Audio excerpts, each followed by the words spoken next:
Bueno, esperamos un segundito más y ya le damos la bienvenida a todos.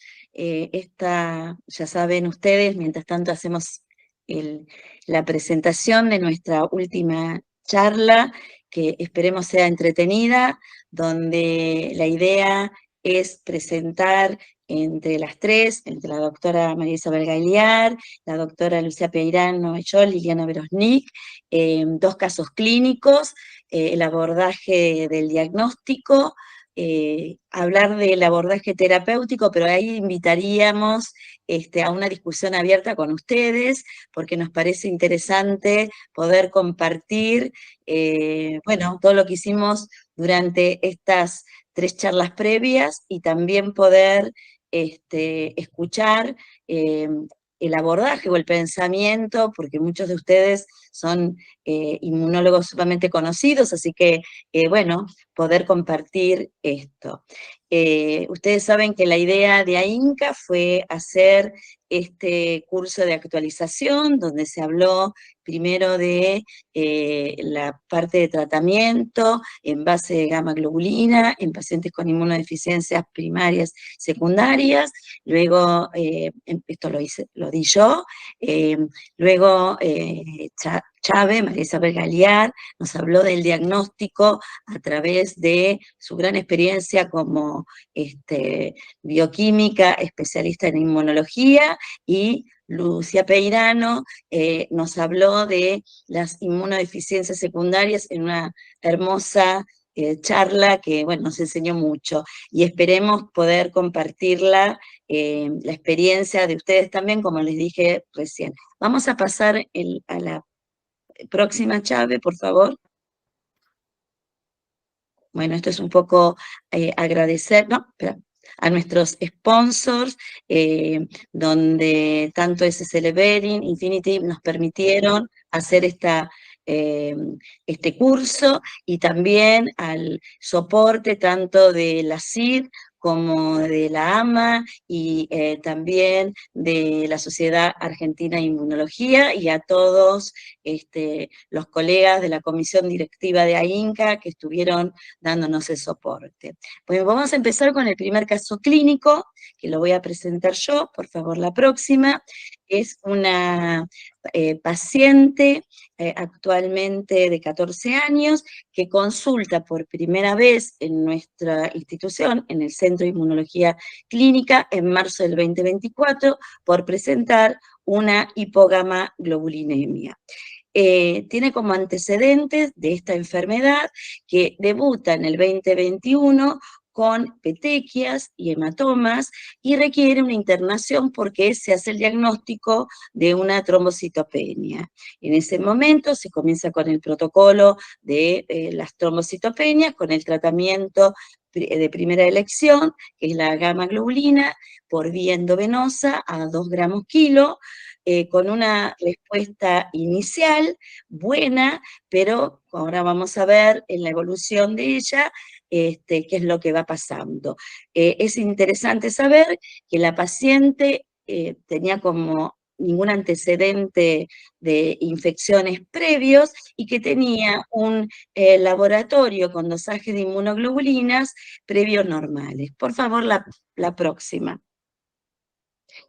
Como historia de nuestra pacientita, es, como les dije, ella nació en el 2010, y el motivo de consulta fue su hipogamaglobulinemia, y comienza en septiembre del 2021 con petequias. En ese momento se indica tratamiento con gamma globulina, con una respuesta inicial, pero con recaídas a los 15 días, por lo cual se comienza la segunda etapa de tratamiento, que es asociado a la gamma globulina, previo punción de médula ósea para ver que no nos encontraba dentro del contexto de una enfermedad linfoproliferativa. Descartado eso, comienza a hacer los pulsos con esteroides y queda de base con deltisona.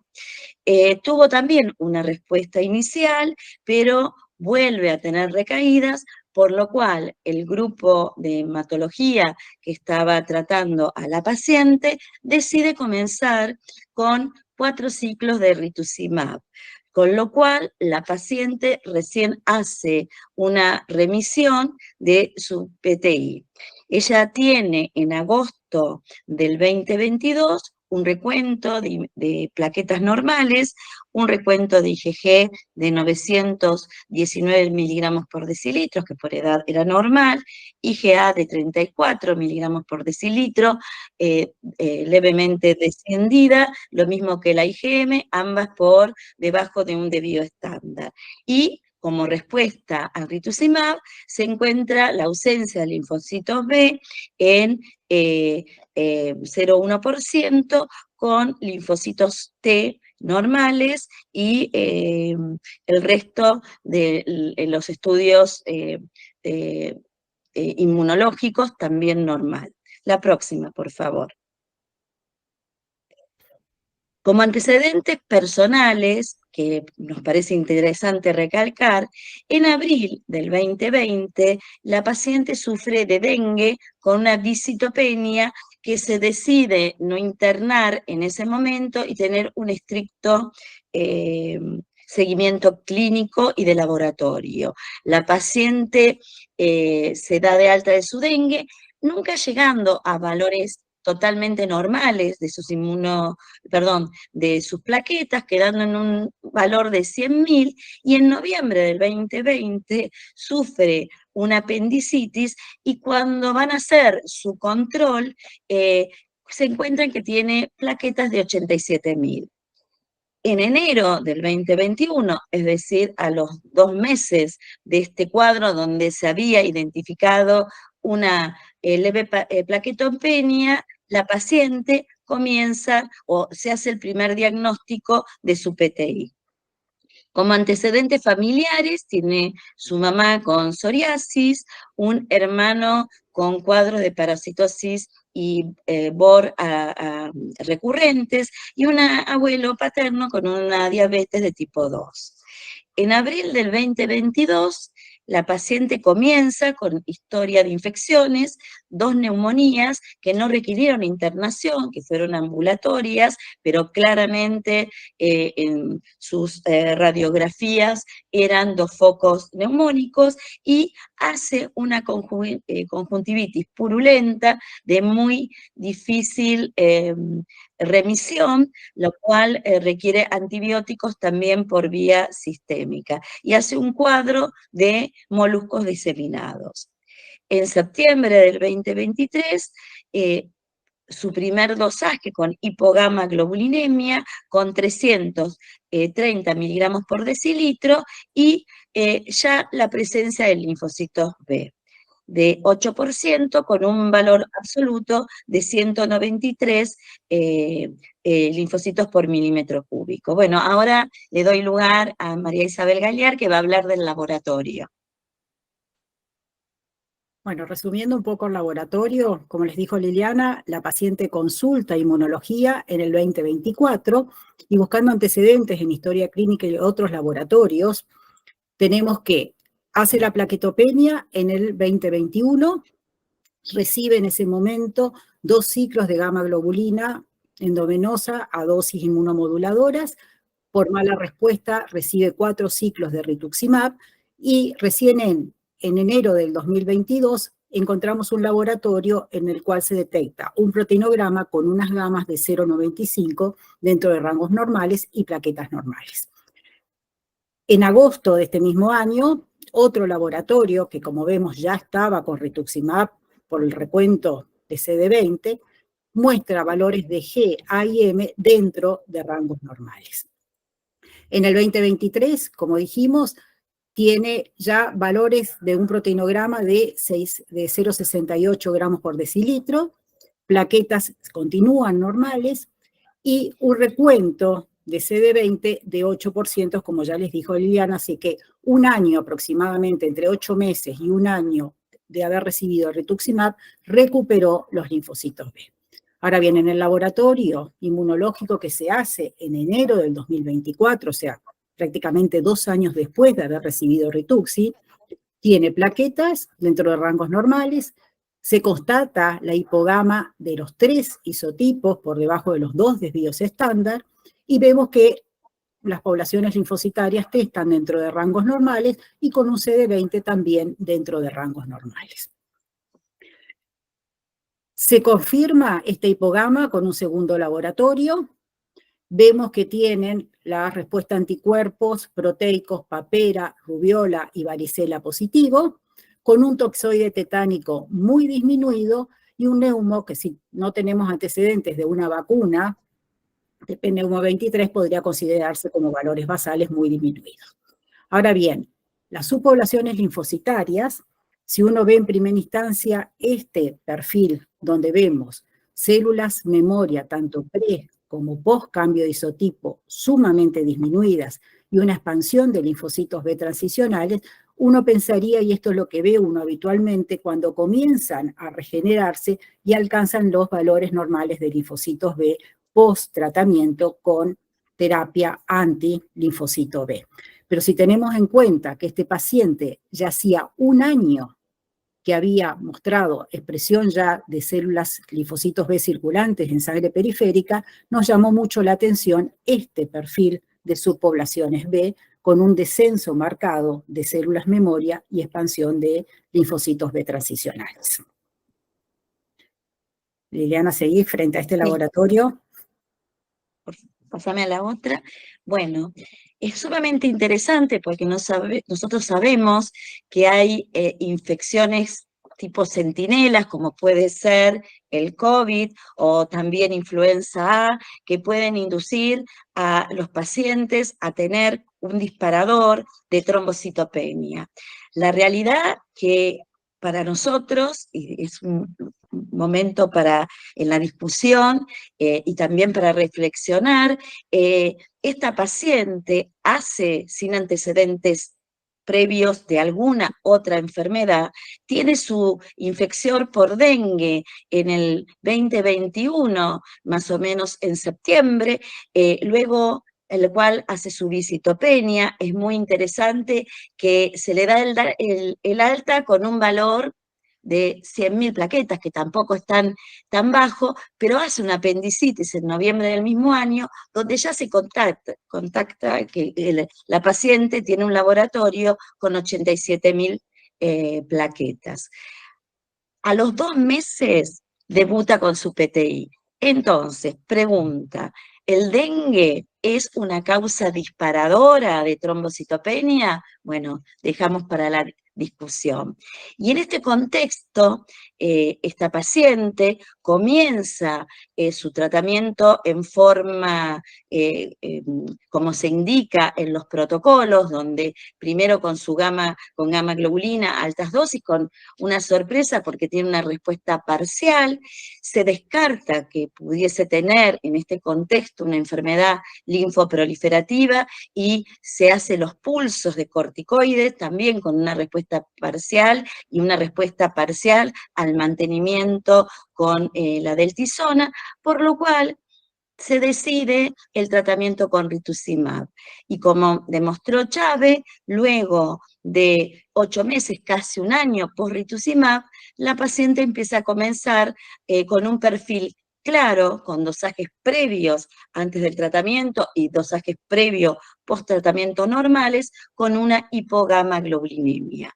Ahí comienza la pregunta que va a ser también a discusión con ustedes, qué se hace con una paciente que, bueno, hace sus primeros síntomas de infecciones con 2 neumonías ambulatorias y esa conjuntivitis purulenta y los moluscos, pero luego la paciente clínicamente estaba asintomática. ¿Qué hace uno antes de la revaloración? Por supuesto, no hay duda que hay que revalorar su laboratorio inmunológico y completar los estudios, pero bueno, es muy interesante cuál es la conducta terapéutica que cada uno hace, sin tratamiento, con profilaxis antibiótica, si por la historia de esas neumonías, aunque no fueron graves, indican ante esa hipogamaglobulinemia, aunque no tengan todavía estudios funcionales anticorpóreos, directamente la gama, o,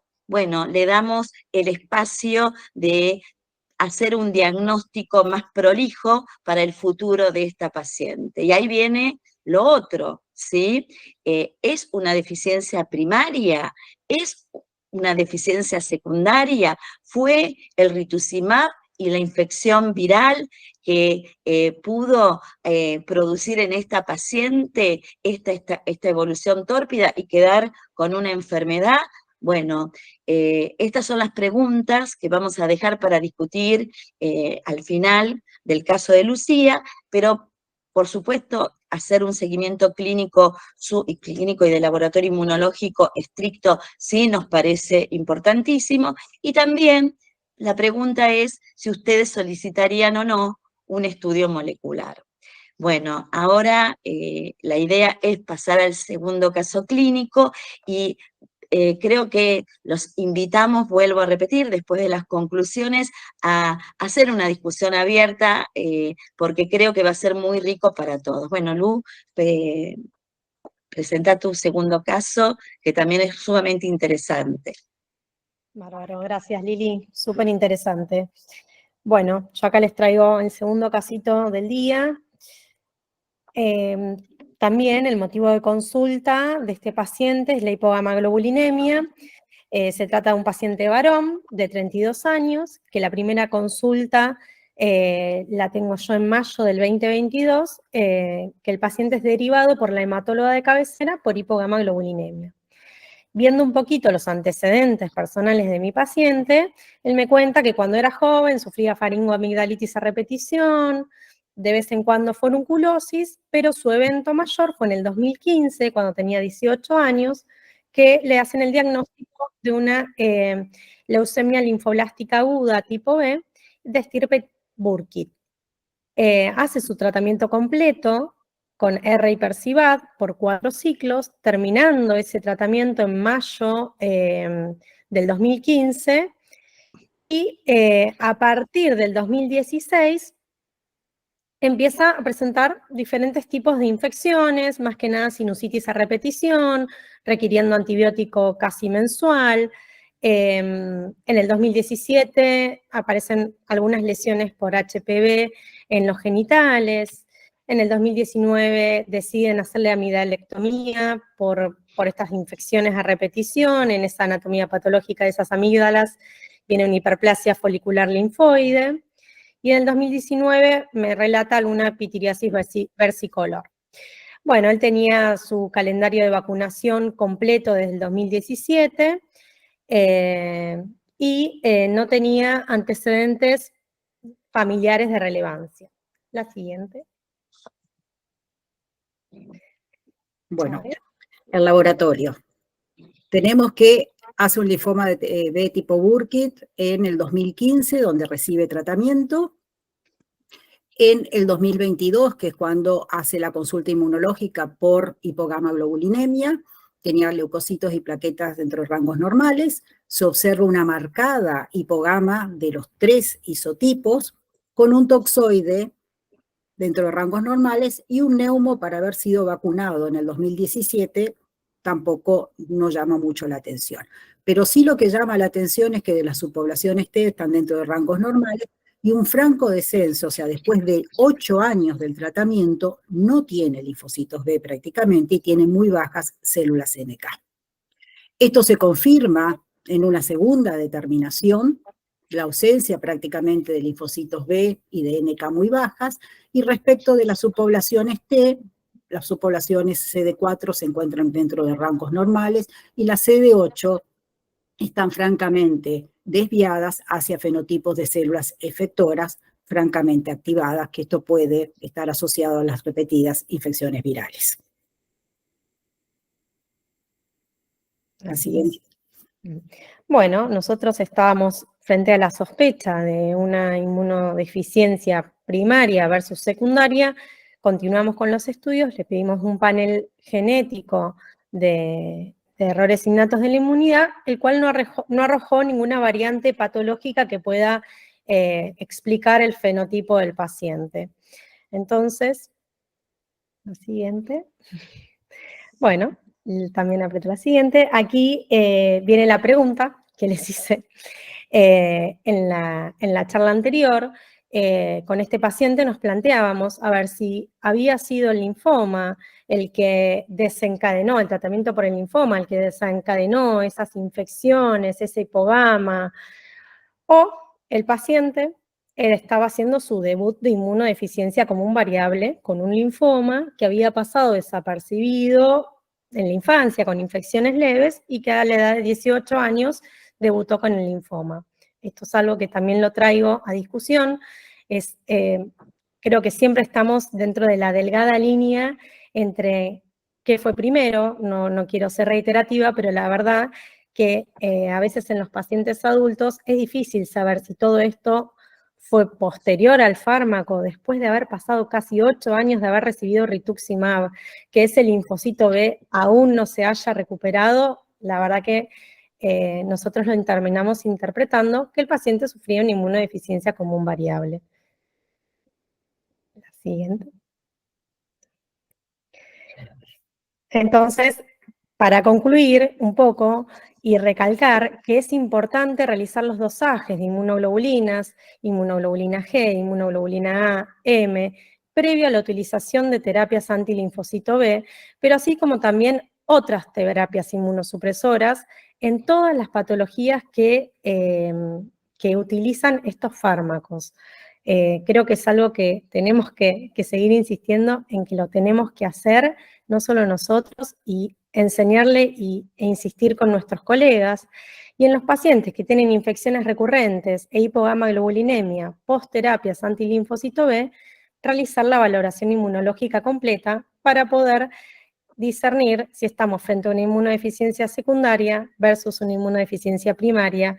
Y aquí les traigo la discusión abierta para que charlemos un poco qué hacen ustedes en su práctica diaria y si se encuentran con estas barreras que nos ha llevado a realizar este curso y discutir a ver si es tan frecuente esto que nosotros creemos que sí. La idea es que después también vamos a decir las conclusiones que hicimos nosotras con nuestros pacientes, pero que ustedes se animen, porque esto es una discusión para ir aprendiendo entre todos, y bueno, si vemos que no hay ninguna mano levantada, daremos el puntapié, pero sería muy bueno porque dejamos que el tiempo suficiente para la discusión. Los casos son realmente, nos parece a nosotros, quedamos muy contentas porque son muy ricos, con pacientes, como dijo Lu, con antecedentes, algunos infecciosos que pudo haber desecado su enfermedad, más fármacos, y que bueno, que esto es una invitación a estar atentos frente a este paciente y la importancia que es trabajar en equipo, como los hematólogos bien entrenados nos pueden hacer la consulta y seguir insistiendo con ellos y con todos aquellos que utilizan esta medicación, sean neurólogos, reumatólogos, clínicos, la importancia de la primera definición es que los dosajes de inmunoglobulinas son fundamentales y, por supuesto, sería de excelencia si algunos también incorporaran alguna funcionalidad anticorpórea, pero sí o sí el dosaje previo a estos tratamientos tenemos que marcarlo a fuego en nuestros colegas, porque realmente es sumamente importante para la definición de los pacientes, de si son deficiencias primarias o secundarias, aunque luego con el tratamiento lo asumamos como si fuera o fuesen una deficiencia primaria, porque van a tener los mismos cuidados. Bueno, esperamos ahora a ver quién es el valiente o la valiente que pueda comenzar con esto. Ahí hay una pregunta que no sé de quién es. Ay, se me fue la pregunta. No sé. Giovanni Pita ha levantado la mano. Primero, si podemos darle el micrófono, Gus, y después la otra pregunta se me fue. A ver. ¿Le podés habilitar el micrófono? Giovannini, perdón. Buenas noches a todos, se lo puede habilitar ella misma. Ah, bueno. La persona que levantó la mano. Ya está. Gracias, Sile. Gracias, Irene. Buenas noches. Buenas noches. Primero que nada, mucho gusto, soy Giovanni Pita, soy de Paraguay. ¿Qué tal? Mucho gusto. Y antes que nada, muchas gracias por estos cursos que están haciendo, porque la inmunología en Paraguay no está desarrollada, entonces gracias a la información que proveen, nos ayuda mucho para llevar a los pacientes con errores innatos de la inmunidad. Bueno, con respecto a los casos clínicos, el primer caso, bueno, ambos casos tienen una inmunodeficiencia común variable, ¿verdad?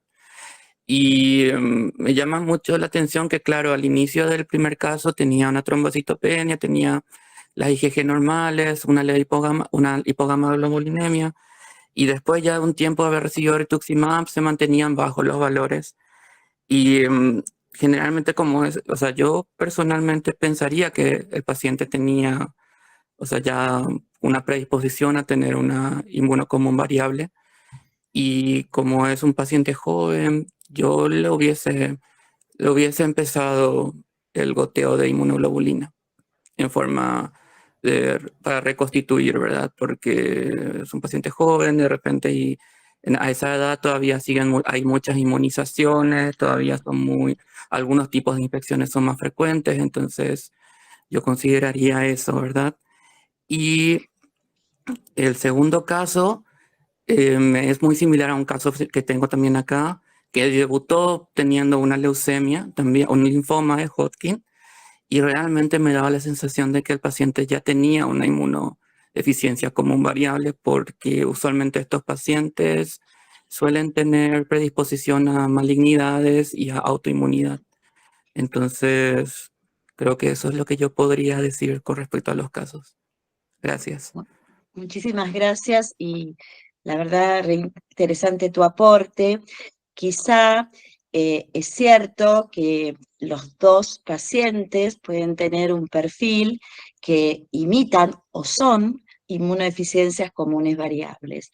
La realidad que después podemos hacer un conteo a ver quién haría el tratamiento ya de inicio con gamma globulina en vez de terminar la valoración y quienes estamos en el grupo de que quizás si la paciente está bien, amerita completar su laboratorio para la evolución en el tiempo de esa paciente, porque bueno, es muy importante como decís, el tratamiento porque está expuesta a diferentes infecciones, pero también, dependiendo de su evolución clínica, podría en un tiempo quizás remitir los cuadros, no lo sabemos, si realmente es la deficiencia primaria o secundaria. Es todo, es decir, es un gran interrogante, y más en esta paciente que empezó todo con algo muy raro, porque fue el puntapié del dengue y después de la medicación.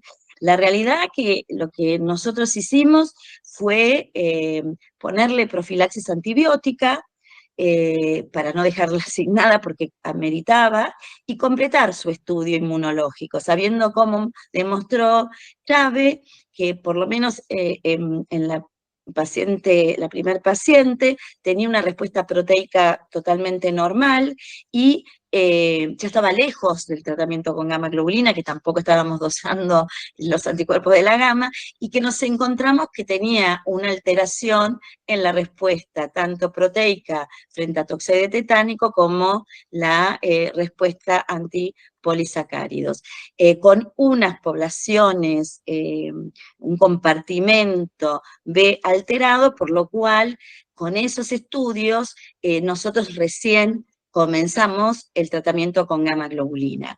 La realidad que, bueno, uno en este momento puede ser el tratamiento endovenoso o subcutáneo según la posibilidad que cada uno tenga en su país, y en ella dependería de los niveles de sus plaquetas.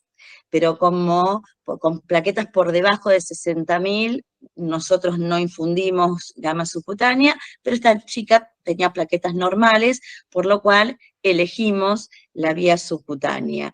Pero bueno, y por supuesto, estamos esperando su estudio molecular que nos va a permitir, si es que nos da algo, algún gen que pueda estar asociado, tener una respuesta a esto y seguir valorándola. Pero bueno, esto está perfecto, cada uno, era importante escuchar las opiniones de ustedes, así que muchas gracias por tu opinión. Y ahora queremos escuchar la opinión de otros colegas, y no sé si Lu quiere contar algo de su paciente, perdón. Sí, con respecto, sí, para responder de mi paciente, en el caso de él, no se esperó hacer la evaluación completa inmunológica, pero porque ya venía con cuadros de infecciones y requerimientos de antibióticos, y la verdad que se inició antes la gamma globulina antes de completar, por ejemplo, la respuesta anticorpórea. Creo que al no haber un consenso claro, fue difícil manejarlo. A mí ya me vino ya con un pasaje de inmunoglobulina, entonces la evaluación no la pude hacer completa. Si vos me preguntás qué hubiera hecho yo, coincido con lo que dice Liliana, de que trataría de, si el paciente no está en gravedad, trataría de hacer la evaluación inmunológica completa y luego iniciar la gamma globulina. Es real que también mi paciente tenía dosajes muy, muy bajitos. Él realmente tenía muy, muy bajitos, casi no dosable, la inmunoglobulina G, y bueno, la A y la M también. Así que bueno, eso era con respecto al tratamiento. Creo que hay alguna pregunta en el chat, puede ser, de Paula del Palacio, ¿sí? Dice, viendo estos ejemplos, ¿consideran que previo al inicio del rituximab sería importante realizar un perfil B para conocer su estatus inicial del paciente, para luego evaluar mejor los casos en los que no vemos la recuperación de linfocitos B de memoria?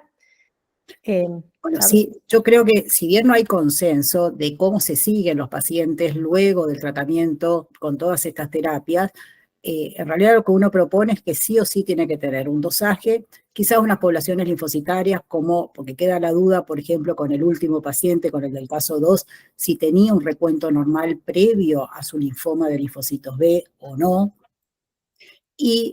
Pero yo considero que las subpoblaciones linfocitarias de cada uno de los compartimentos, no sé si valdría la pena hacerlo previo al tratamiento, pero sí es importante que una vez que alcancen los valores o los recuentos normales de linfocitos B, poder evaluarlos para ver si la regeneración de estos linfocitos B es completa y puede generarse nuevamente memoria. Sabemos que la regeneración de las distintas subpoblaciones de linfocitos B se da bastante más tardíamente, muy parecido a lo que ocurre post-trasplante de médula ósea, donde recién la regeneración B uno la ve a los 2 años. Esta nena ya llegó a los 2 años y prácticamente no tiene switch. Eso es lo que genera la duda de secundaria versus primaria.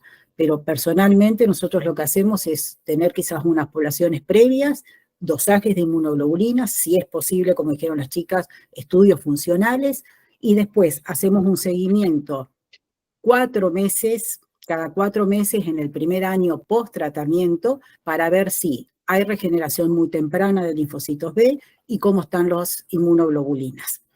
Pero las subpoblaciones, la verdad que las haríamos después para ver cómo regeneraron en el tiempo. Claro, no hay yo lo que consenso de todas decía maneras. es como planteándolo desde el lugar de que quizá el debut termina siendo oncohematológico o a veces con algún caso de autoinmunidad, y en un principio, como es en esto, parece algo secundario y después quizás era algo primario, y por ahí al tener un linfocito B previo del paciente al rituximab, uno ya tiene como alguna información más de cómo estaba su estatus de linfocitos B. En el caso de que el paciente tenga hipogama previamente, yo te decía hacer las subpoblaciones, pero sabemos que las subpoblaciones B, si un paciente tiene hipogama, son diagnósticas per se de alguna deficiencia. Uno puede decir lo tiene o no, no sé, particularmente si tuviese hipogama, por supuesto que se lo estudia previamente y si es posible, frente a todo, pero en el caso puntualmente, si uno lo está estudiando en el debut de una leucemia, nosotros sabemos que prácticamente, por lo menos son lo que vemos en pediatría, que la sangre periférica está infiltrada. Entonces, a veces las poblaciones es difícil de interpretar en ese contexto, pero sí o sí los dosajes de inmunoglobulinas. Gracias. Después había otras preguntitas. Pues Lucía Tarquini, ¿querés hacerla? Levantó la mano. Hola, Luz. Hola, a ver, ¿puedo Salud. poner la cámara ahí? ¿Qué tal? ¿Qué Hola. tal? Bueno, primero agradecerles porque para los que estamos en formación, todos estos encuentros suman un montón. Y lo otro mínimo, solo contribuir, cuando veía la imagen del huevo y la gallina, que ya lo habías puesto en la anterior clase, Lu, me viene a la cabeza esto, tuve la oportunidad de ir a rotar con la doctora Silvia Sánchez Ramón en Madrid, y ella tiene como muy fuerte esto de las inmunodeficiencias secundarias, y en su estudio, prontamente lo van a publicar, cuando yo estaba allá estaban muy, muy cerquita de publicarlos, tienen un grupo de inmunodeficiencias primarias que debutaron siendo secundarias, derivadas por hematología, la mayoría eran todos pacientes con alguna o linfoma o leucemia, y un 30% de esos pacientes tenían un exoma, todos le habían hecho un exoma, no recuerdo bien el N que tenían, pero era bastante amplio, y a ese grupo de pacientes les hacían un exoma, y de ellos, un 30% tenían una inmunodeficiencia primaria,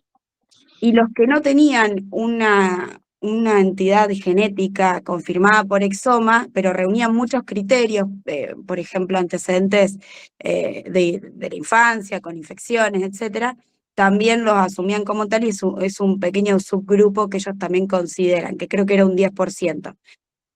Y entonces ella tenía un lema cuando yo la conocí, dice, bueno, mira, acá vamos a ver pacientes con inmunodeficiencias primarias, en su minoría, y en su mayoría son pacientes con inmunodeficiencias secundarias, pero que en el fondo son todas primarias, dijo. Y yo, dice, me voy a morir diciendo esto, que todos hay que estudiarlos, porque también cambia un poco el pronóstico. Y a priori de esto, un paciente ALPS de 67 años, que se enteró a sus 67 años post-linfoma, que era un paciente con ALPS, y después se curó de su linfoma y estuvo muy bien, pero bueno, tuvo la oportunidad de seguir con el tratamiento con sirolimus gracias a que se fue estudiando de esta manera. Y la verdad que está bueno pensarlo así, sobre todo para pensarlo como la profilaxis primaria de un paciente que puede tener un diagnóstico y se puede beneficiar posterior a su cura, ¿no? De su linfoma o su leucemia, si es que tiene suerte. Así que bueno, eso es lo que más me llevé, y cuando veían en este transcurso de charlas, decía que importante que tengamos presente eso también los que vemos pediátricos más que adultos, que es lo que apuntamos, ¿no? Así que bueno, muchas gracias. No, gracias a vos. Y también es interesante esto porque podés ponerle un inmunomodulador como el sirolimus o la pasmune, o algún paciente con un antecedente de linfoma y linfoproliferación quizás amerita un trasplante de médula ósea. Así que es sumamente importante estos diagnósticos, y también saber que aunque tengas un 30% de diagnósticos y un 70% que no, quizás en algún momento los estudios se profundizan y nos pueden dar una sorpresa, y en el tiempo llegar a hacer los diagnósticos, ¿no? Así que bueno, además de ser una gran amiga y gran profesional, Silvia, bueno, comparto toda esa mirada, y nosotros que vemos pacientes pediátricos y pacientes adultos, y a veces vemos toda la trayectoria de ellos, es sumamente importante tenerlo en cuenta, ¿sí? Quizás nuestra pacientita de 14 años también sea una paciente que nos pueda llegar a dar una sorpresa, que pudo haber sido disparador tanto con una infección como con una medicación, pero bueno, hoy la podemos tratar, y ahí había una pregunta sobre el tratamiento con la gamma globulina, pero también el estudio molecular, que estamos ansiosos por recibirlo, nos puede dar una sorpresa hasta, bueno, de tratamiento a futuro, no solamente el diagnóstico, y es sumamente importante. Y ahí nos hicieron una preguntita de hasta cuándo uno, si es una inmunodeficiencia secundaria, trataría con gamma globulina, la importancia de saber que no existen guías claras de esto, y que a veces las guías que hay, las europeas sobre todo, y con grandes discusiones, están hechas por hematólogos o oncólogos que miran con un ojo especial a estos pacientes, y a veces cortan el tratamiento sin una causa clara, es decir, con una indicación no clara. Para mí la clínica es soberana. Si el paciente está muy bien, pero sigue con algunos parámetros inmunológicos, creo que el tratamiento hay que seguirlo. Es a veces difícil cortarlo, salvo que su laboratorio sea totalmente normal. Entonces quizás ahí tenemos un parámetro para poder decir, terminamos con la gamma globulina. Y aquellos pacientes que tienen muy buena evolución clínica porque están tratados, y es eso mismo, que es la discusión con los hematólogos, están tratados, entonces su evolución es porque están bajo su tratamiento. Y a mí me costaría en esos pacientes suspender la gamma globulina con alteraciones todavía de su laboratorio. No sé el resto que quieren opinar, ¿no? Sí, yo estoy de acuerdo con eso. También estamos esperando el artículo ese de Silvia, a lo que comentó Lucía, que un 30% es un número también, si en el 30% es un número importante, y creo que a nosotros, no para decir, bueno, a todos los linfomas le tengo que pedir paneles genéticos, creería que no, porque sería una locura, pero sí a los que ya sabemos que tienen algún antecedente, que tienen los signos o banderas rojas para sospechar errores innatos, creo que lo tenemos que tener muy presente, porque ahí había alguna pregunta en el chat que obviamente no va a ser la misma la evolución de un paciente con linfoma, que era un linfoma y listo, que un linfoma como debut de una inmunodeficiencia, que sabemos que además de eso pueden llegar a tener un montón de otras complicaciones a largo plazo, más allá de las infecciones y demás. Así que a ver si había alguien más preguntando, me pareció. Y de lo que estás diciendo, a veces también, ustedes saben que el tratamiento inmunomodulador y el inmunosupresor en las inmunodeficiencias primarias regulan, y quizás los pacientes no se infectan durante ese tiempo, porque además de tener ese efecto regulador sobre ese sistema que está desregulado, el tratamiento generalmente está, o uno indica la gamma globulina. Pero bueno, lo importante es en esos pacientes ver si atrás de eso qué inmunodeficiencia hay, para la posibilidad de indicar algún tratamiento, como le dijimos, o como hablamos recién con la otra Lucía, inmunosupresor, hasta un trasplante de médula ósea, si el paciente lo amerita, ¿no? Así que bueno, a ver, por favor, pónganse más activos con la...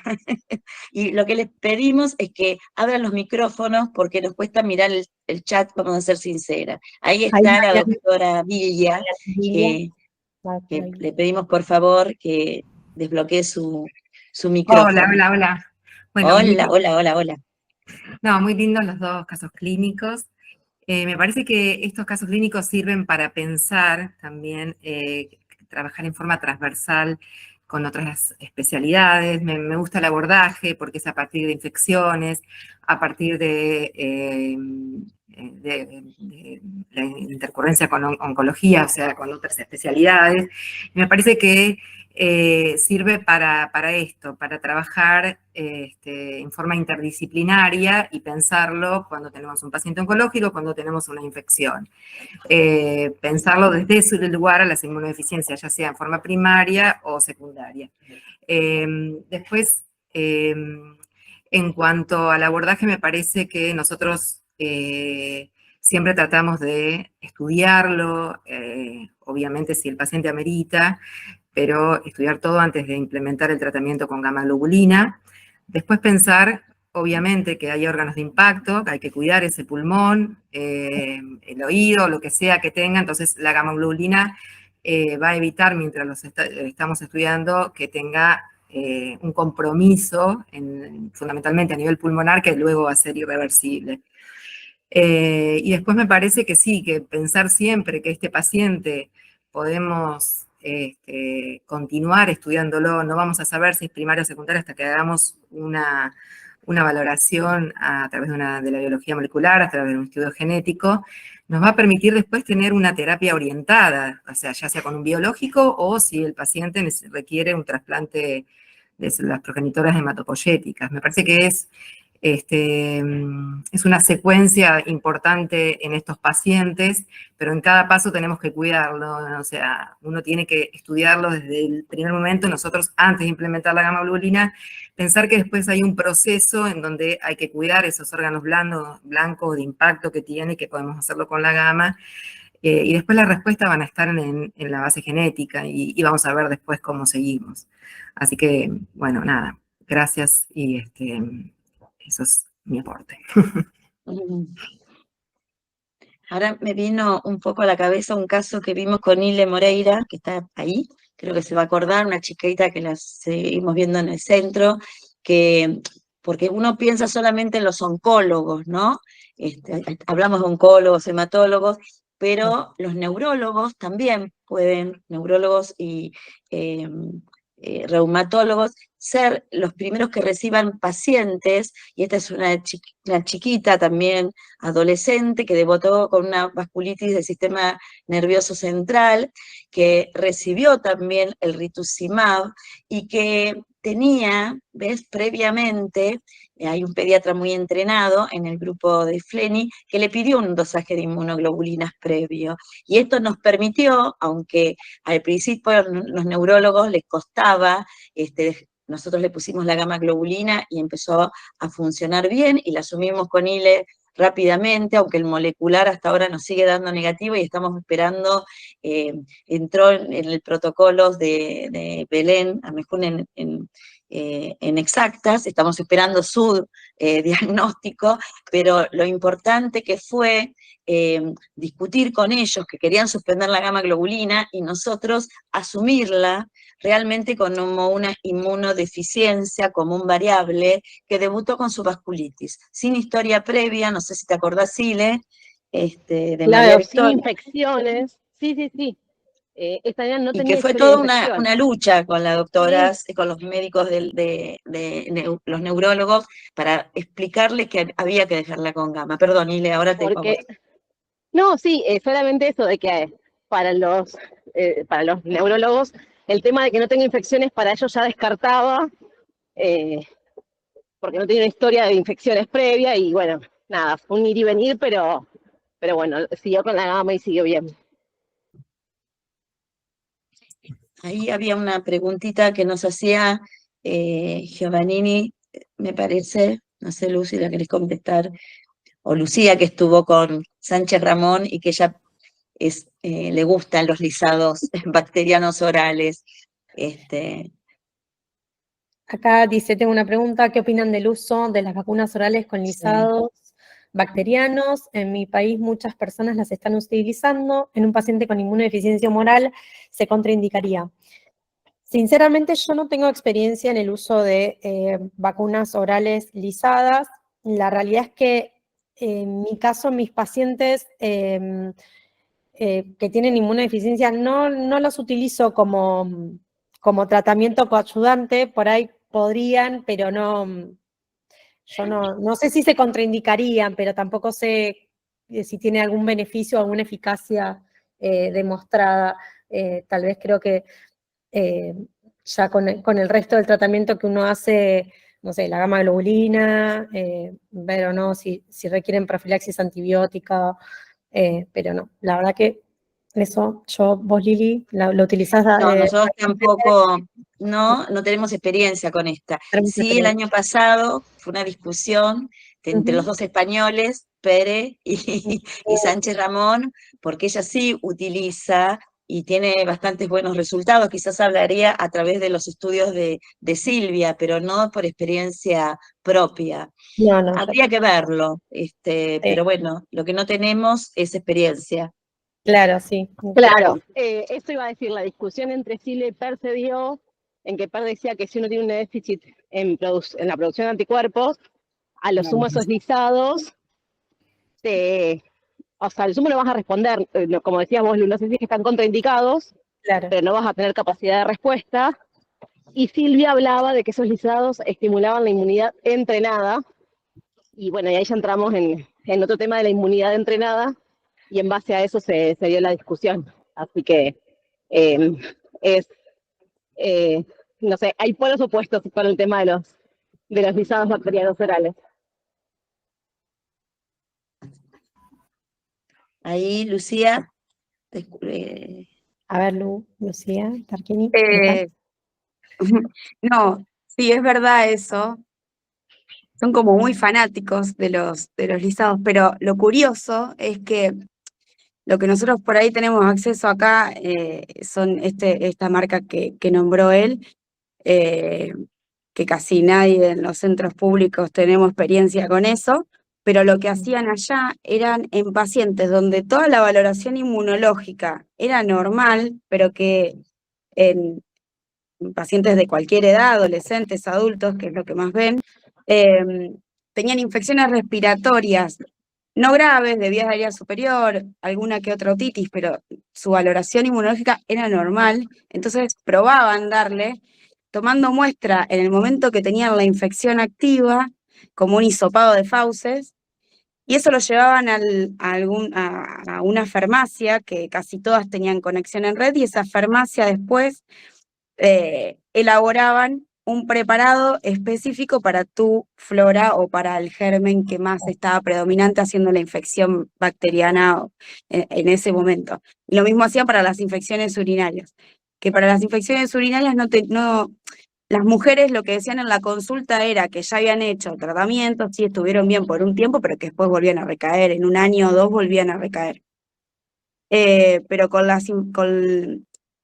el tratamiento después de las vacunas orales, volvían, por ejemplo, yo he visto pacientes que venían y que ya habían hecho tratamiento y decían que habían mejorado, pero vuelvo a decir, eran pacientes en los que toda su valoración inmunológica era normal, no había una inmunodeficiencia, ni siquiera un hipogama que se podía constatar para decir, bueno, eran pacientes sanos y además constatados en el laboratorio.